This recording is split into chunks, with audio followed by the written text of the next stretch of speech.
You're listening to Crushing Club Marketing with Ed Heil. Today's guest is Ruth Glaser, Director of Sales and Marketing at Hazeltine National Golf Club in Chaska, Minnesota.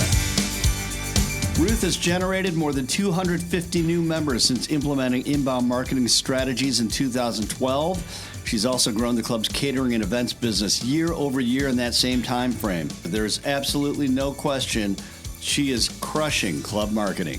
This episode is brought to you by Storyteller Media and Communications, an inbound marketing agency that's helping clubs crush their marketing. Welcome to our first episode of Crushing Club Marketing. I'm your host, Ed Heil. So here's the deal. This is a podcast that I started for the club marketer or the general manager. Maybe it's for the board committee member. Whoever it is for that person who knows that there's a better way to attract and convert new prospects and to engage your existing members. So if you've been thinking that there's a better way to communicate than with direct mail and brochures and all that traditional marketing stuff, and you're really just not sure how to do this, well, this is probably the place for you.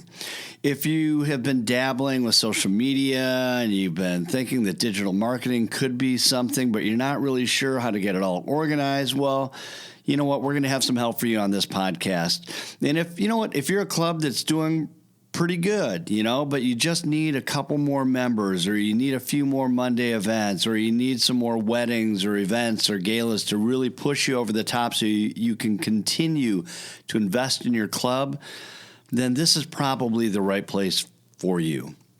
So here's the deal. Here's my promise.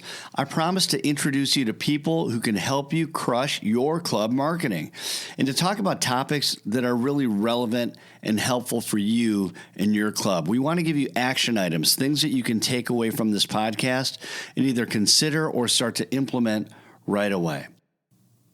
And so in that spirit, no one has made the transition from traditional marketing to digital marketing with as much success is today's guest, Ruth Glaser, the Director of Sales and Marketing from Hazeltine National Golf Club. And with that, here she is. Ruth, thanks so much for being with us. Absolutely. Yeah, so you've got a great story to tell at Hazeltine National Golf Club, and really a transformation in the way you market and the way you sell, whether it's memberships or whether it's catering and events and things like that. Take us back to 2012, 2010, before you actually made the switch into more digital marketing. Can you kind of set the table for us? What was the economy like? What was the club like? Just help us put this in context. Sure. Well, back in 2011, 2012, we were still, I would say, coming out of the economic downturn of 2008. So there had, as you recall, I'm sure, at that time been a contraction in private club membership. The golf course industry was really inundated with a lot of different options, so we saw some consolidation going on. And at that time, as people were just starting to feel more comfortable economically again, we were struggling to find new members. How do we reach new members? We were fortunate in that we had just opened our clubhouse, which they had built after the 2009 PGA Championship. So we had a brand new facility. It opened in the fall of 2010, and we were able to kind of capitalize on the interest around that. People were just curious. It's like going into the new house or the house that's for sale in the neighborhood. You want to see what's inside. So we were able to do some direct mail pieces and do some open houses and that type of thing. But then after that novelty has worn off, then how do you continue to generate interest in what it is that you offer? So that's the challenge, and that's kind of the landscape that we were in that 2012 timeframe. I mean, looking back on that, there were a lot of clubs that were dropping their initiation fees or going really, really low just to try to get some cash flow, right? Right. How did you avoid that temptation? Well, I think that was a very realistic temptation that a lot of clubs, it was the right thing to do for them.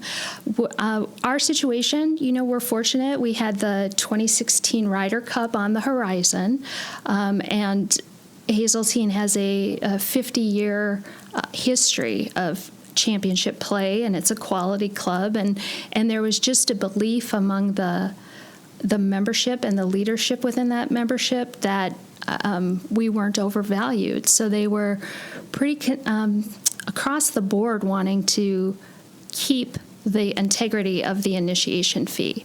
But at that time, what we did was adopt some different financing options so that you could lengthen the amount of time it took to pay that initiation fee. So they got creative that way.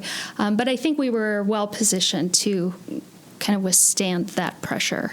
So going into that, and now you've got the backing of leadership and the membership, what were the marketing tactics that you were using at that time, and what was working, what wasn't working for you?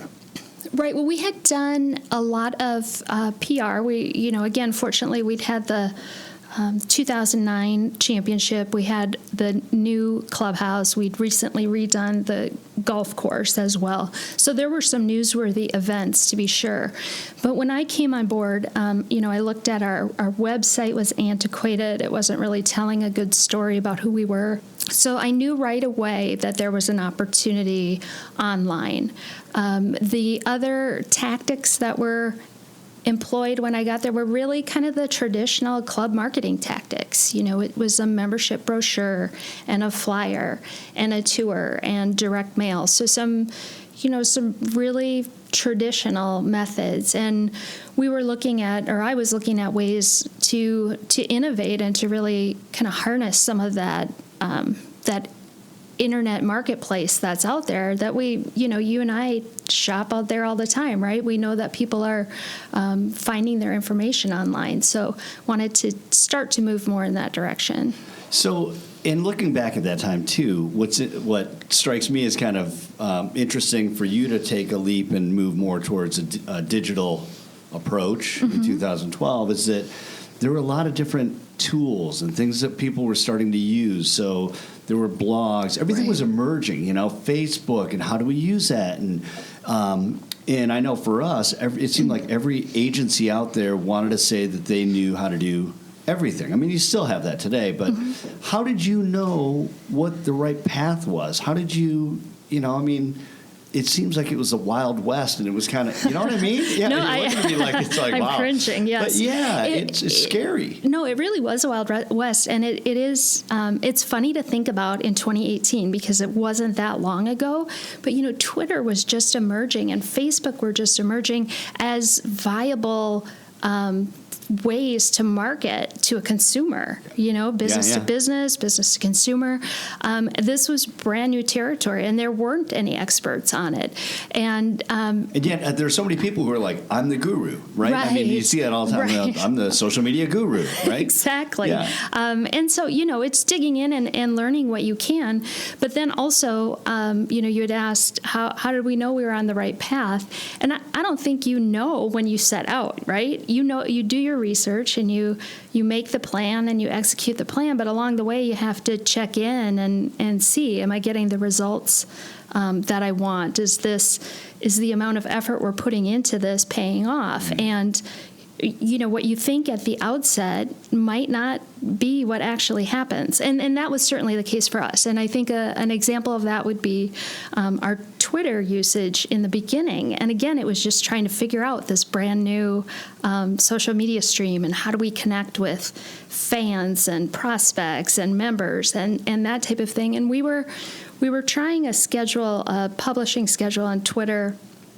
And we were just finding, I remember for probably the first year that we were out there with a concerted marketing effort, just struggling with the content. Like in Minnesota in March, right. What kind of golf comment do you have to make? You don't. Your course is closed still. And the conclusion that we came to was, well, maybe March isn't the time to be talking about a daily golf tweet about Hazeltine. Right. So and now we know after years of doing this, it's like, hey, people are starting to think about getting back into the game. So here are some ways that you can do it. So it's about getting back in shape or warming up or thinking about the season. It's that type of thing. But when we started, it was like we were forcing this schedule on ourselves that felt a little artificial. Forced. Yeah, right, absolutely. So it was finding the right cadence and the right topics and the right things to talk about, and that took some trial and error. So the other thing that you've always been very good at is using whether it's your social media or your blog to communicate information that's valuable and useful for people rather than promotional. I mean, if you look at your blog, there isn't a lot of stuff on there that's about, our special or self-serving content, right? Right. So you're laughing at that, but no, you know why I'm laughing at that is I have that conversation on a regular basis within my organization. So there are people who want to do that and who want to promote the weekend special and that type of thing. And we have to look at what, this channel, who is it that we're trying to reach, and why are they following us? Why are they listening to us? They're not coming here necessarily for dinner Saturday night. So is there a better way to reach the people who would be, to get them excited about it? So what do you tell people today? Like when they come to you and they say, why don't we do a post about this? Why don't we talk about this? What do you tell them? This is useful information. Yeah, this is the inside scoop. Well, I point them to maybe examples of other organizations that do that and the tone that sets for that organization and what we want our tone to be. And again, reminding people, what it is that we're trying to do, and is there a different avenue maybe to communicate that. So here's another example that we just started. Our golf shop is open to the public, and we've got great merchandise in there, a lot of fun stuff. But we don't want necessarily that to be our Instagram, right? Here's the, get 20% off your shirts at the Hazeltine Golf Shop. So that's just not on brand. It's not the right tone for us. So we started an Instagram account just for our golf shop, and we're promoting that to our members so that they can follow that. They want to know when sales are or when new merchandise comes in. But I think, helping my internal clients find the best way to accomplish what they're trying to accomplish as well. That's the conversation that we have. So you just saying that, your internal client, I've not heard that phrase used. And is that your approach? I mean, is that your mindset as you go into your work is, I'm trying to serve the different groups who are trying to get their message out? Exactly. I always think that way, yeah. Mm-hmm. So internal clients might be my colleagues. It could be members who are trying to promote an event or a league or you let people know about something. We have all kinds of different stakeholders and clients. So yeah, interesting. So let's talk about some of the other areas of how you've leveraged your digital efforts. Mm-hmm. Before I get there, though, yes, one of the things that struck me is how have you been able to get buy-in from people? I mean, you say that the golf shop has its own Instagram account. Mm-hmm. Well, yes. I mean, who's overseeing that? Is that your responsibility, or is that how do you help coordinate all that, or do you?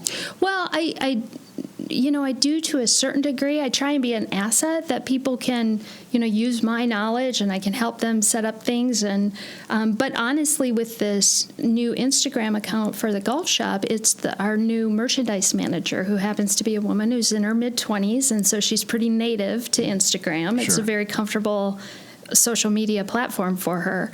And she loves that. So she's running that. I shared with her what I do on a large scale in terms of my content calendar, mm-hmm. which then prompted her to create her own. She looked at when she's getting different deliveries in, and she went out 3 months and kind of plugged in some topics that she can put out on the Instagram account. So that's where, she's really doing the lion's share of the work, and I'm just, lending an assist with what I know, and she just ran with it. So how much direction do you have to give her? Because I think that's one of the concerns that, especially in clubs that I've talked to, it's mm-hmm. who's managing them, mm-hmm. and how much control do you have to have in those situations? Well, I think in that case, it's fairly autonomous because, she's a professional really in tune with what she's trying to accomplish. And, I appreciate the fact that she thought to loop in the overall club marketing into what she's doing and making sure that that's a good fit. What I still am challenged by and continue to try and do is involve other people in it. So, I work during the week mostly, during typical work hours. Many of our events and activities occur outside that time frame. So I'm not there to take a photo of something, of a great club tournament shot, for example, or an exciting, playoff in the men's championship or something like that, or even the plated dinner for that weekend's wedding. But we have staff there who could snap a picture, and so I don't have that figured out yet. I know that there's more opportunity there, and that's something that we continue to work on. That's one of my goals, is to get more people involved. But I think in that case, you have to have a much closer control on what's being posted and the type of content that's appropriate and that type of thing. For sure. Let's switch gears to the other parts of the business, because that has changed so much. As it's fairly clear that as the golf business has been tighter and more challenging to drive members, there's been a premium placed on events, weddings, catering events, things like that. How has your approach to marketing those types of things changed through digital marketing? I think it's changed enormously through digital marketing. One of the great things about digital that I love is just the ability to not only repurpose content, but to continue to promote. So you do something once, but you can use it multiple times in multiple ways. You're not recreating an ad, like a print ad, like you would be, for example. Right. And, there's this idea that I'm not trying to shout out to people, hey, this is Hazeltine, this is what you can do here. I'm trying to get people to come to me, and I want to help them regardless of whether they choose to have their event at Hazeltine or not. So, for example, we have created, through many, many years of experience and many, many, many golf outings, a really great ebook about putting together a private golf tournament. And this is a free piece of content that anybody can download. And so if somebody's searching for, how do I plan a private golf tournament? Sure. They'll find the book. And you know what, Ed, probably 90% of the people who find it are, Hazeltine's not the right fit for them. They're not the right fit for Hazeltine. But that's okay. I gave them a great piece of material that they can use, and hopefully they have a fantastic outing wherever they choose to have it. But then there are 10% who are going to read that and who are going to say, yeah, this is what I want to do. Oh, Hazeltine looks like a good fit. So it's already kind of establishing that trust that, hey, we'll help you make this excellent event, and they're finding us that way. So it's really it's an entirely different attitude in marketing. It's not about what I'm trying to sell you. It's what you're trying to accomplish and how I can help you accomplish that. So why is that all right, so if I'm listening, I'm thinking, well, that's what we try to do. We try to help people. They come here, and we want to help them and give them what they want, right? Right. So, but the subtlety is how you are attracting them. It's not like you said, trying to get in front of them. You're using other ways, but I guess what I want to do is emphasize that subtlety of what you're saying. It is that. We can all say, hey, we just want to help. We might be the right fit. But inside, we're like, oh, come on. Right. Is there some sort of a marketing leap of faith that you have to take to be able to market and think in that way? Well, there is, very much so, because you have to think about the value that you're really adding, right? And it's not because you're offering the best price on a Saturday night ballroom rental, or it's not because you're the lowest cost offering out there, but really what do you bring to the table that's going to that is going to help? So you say you want to help people. How are you going to do that? So that, I think that is definitely a leap of faith that you have to take. I have value to add to this process that's beyond just the four walls of the building or the food that I put on your plate. Right. And we know also that, whether you're the right fit for that person who's looking for information or not, they may know someone who is the right fit as well. Oh, that's very true. Right. Yes. Yeah. So without, getting into specific numbers and can you give some level of context to how what you've done has changed your business? Absolutely. And this can be attributed to a variety of things. Certainly the inbound marketing is a large part of it. But since 2010, we've increased our membership base by 50%. We have increased our catering and events revenue by almost 50%. Wow. Yeah, it's incredible the amount of leads that we generate and then are able to convert into business. All right, so how much of that, if you think of your approach, and a lot of times strategically, you might think, we'll think of it as like, let's focus on awareness campaigns and awareness efforts. Let's think about conversion campaigns and efforts. What has been the biggest change for you? Have you been able to just generate more awareness and therefore more opportunities, or are you just getting better at converting more people that are hitting your website? Well, I think it's been largely due to the amount of people we're able to attract. So part of our digital efforts have been SEO related, right? Which is, that's a whole nother podcast. Yeah, that'll be our next one. Right. Yeah, exactly. So, creating that valuable content that we were talking about, but then also trying to figure out what is it that people are looking for, even maybe before they know they're ready to buy something. So they're just researching, how do I attract those people?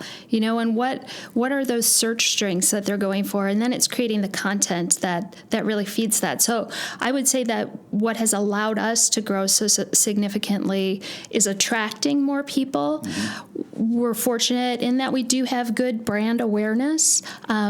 But one of the things that we've been able to do is let people know that you can have an event there without being a member. So even though people have a brand awareness of Hazeltine, they know what it is, they might not realize that, oh, hey, that could be where we have our sports banquet. Right.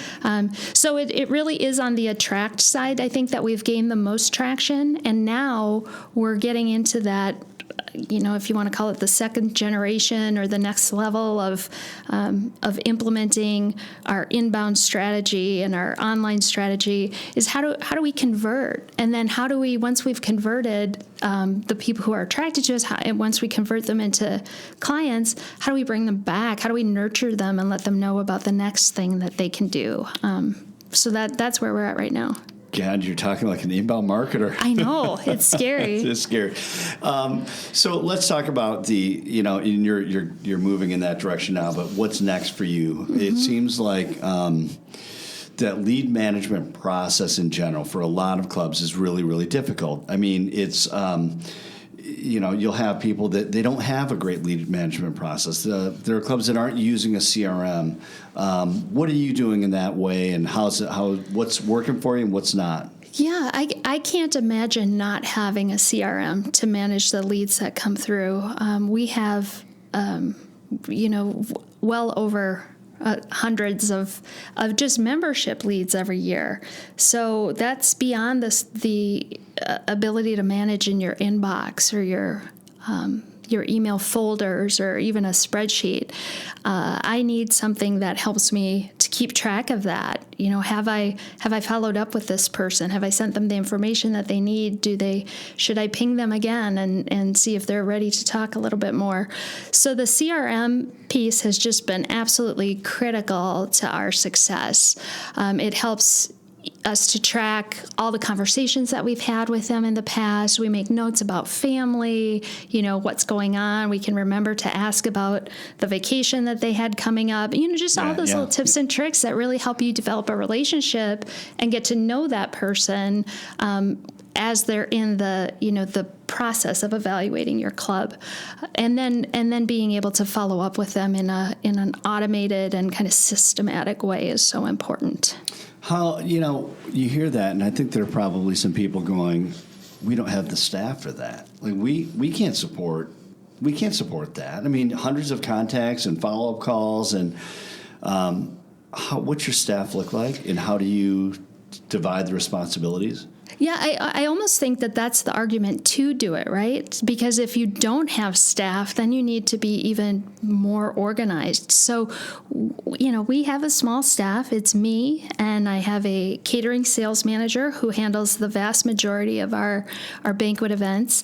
And then we have a membership manager who helps to onboard the new members. And so we're a staff of 3 that's handling that many leads. And if we didn't have that process in place to do it, we wouldn't be able to respond to that many people. Mm-hmm. And the other thing, Ed, that happens is some of those folks are interested in, and as important as it is to nurture people, it's also really important to qualify them right away, because you don't want to spend time on people who aren't viable candidates for what it is that you're trying to do. Right. And they don't want to spend time exploring something that's not within their realm either. So qualifying people is just as important as following up and nurturing them. So isn't that in a way like a not self-fulfilling prophecy, not the right phrase, but so the interesting thing, I guess, about that is that if you don't have a lot of prospects, I mean, if you don't have hundreds of contacts and people to follow up with, you tend to cling to the few that you have, even if they're not qualified, don't you? It's like, yeah, I think I you're right. only have 10 names, and I know I'm going to have to report this to someone, so I'm going to keep calling or clinging to them, even though in the big picture they might be, if 10 is like a closed deal, there might be a 2 or a 3, but you're hanging on to them because you don't have anything else. Right. Is there any truth to that, or am I just making that up? No, I think that's completely true. And that's, again, one of the great things about inbound is I can have kind of what you might call a parking lot. So somebody who definitely has interest, you haven't disqualified them, but you don't want to be, constantly knocking on their door and calling them and bugging them, right? So that's where we do our nurturing campaigns, and it's real subtle, and it's, not overwhelming frequency. It might be an annual campaign that we do.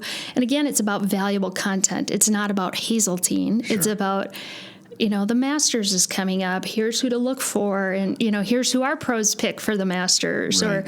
Or, read this blog by our instructional coach and, get ready for the season. It's that type of thing. So it keeps us top of mind, and it keeps us there in front of that prospect. It's not annoying because it's something that they're searching for on Golf Digest anyhow, sure, right? It's useful to them in some way. It's useful, right, and it's interesting. And then maybe, down the road, we have found that our the timeline for closing some of these prospects and into members can be years in some cases. And so that's where you don't want to lose track of that person, but you don't want to annoy that person. And that's where the CRM and the inbound is just perfect. Yeah, awesome. So one last question. Yes. And I'm going to put you on the spot a little bit. Okay. So this has been an evolution of like 6 years. Yes. 7 years, whatever. I know, I can't believe it. A lot of years. Time flies. Well, yeah, it does. And you were fortunate enough and frankly visionary enough to get on the train early and start moving Hazeltine in that direction. What do you tell someone right now that hasn't started? Oh. And they're sitting there, they're going, I just feel so behind, or I don't know where to start. What do you do? Like, what would you say? Oh, that is so good. Well, first of all, I would share that I sometimes feel overwhelmed too. And even though we've been at it for 6 years, I think about all the things I want to do and places I want us to go. And then I remember the next piece of advice that I would give someone. It's just one piece at a time, right? There's the old saying about how do you eat an elephant one bite at a time. I know it's kind of hokey. Right. I eat a lot of elephants too, so it's just perfect. I love that. Exactly. So I think you just have to start, and then when you look back over what you've done over the last year, you're like, oh, hey, we have accomplished some things. So for somebody who's looking at it blank slate, they don't have anything. They have their leads in their inbox and in a spreadsheet, and that's it. I would say to start with CRM, which is customer relationship management. That's what that stands for. We probably should explain that. Yes. Yeah. And there are, I know online, there are some different ones that are available for free. So you can start small. And I would just start to track those leads that are coming into you, the people who call you or the people who email you, and put them in there so that you can start to manage and start to put a process around your sales process. And then I think the next step is exploring how can you add value? Where do you add value in the process? And then that will drive, what social media you want to pick. Don't try and do everything. Pick one or two to start with. Sure. Or if you want to blog, that's another avenue that you could go. And when you say add value, do you mean how are you going to add value to the person who's out there looking for that information?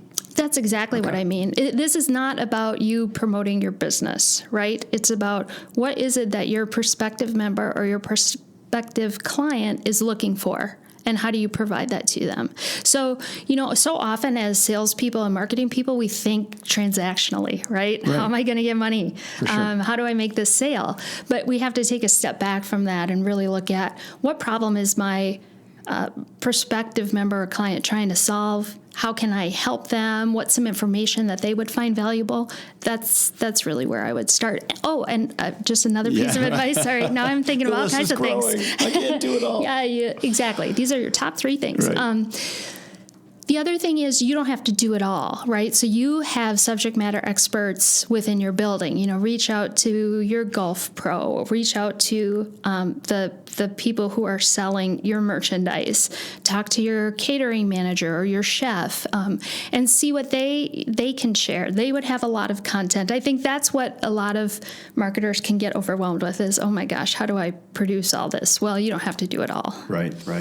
Great advice. Thanks so much for sharing all your wisdom with us today. Oh, thank you, Ed. And if you want to check out what Ruth and the rest of her team is doing at Hazeltine, you can visit them online at hazeltinenational.com. And thank you for spending time with us today. Next week, we're going to talk to Derek Susner, owner of Susner Design Company.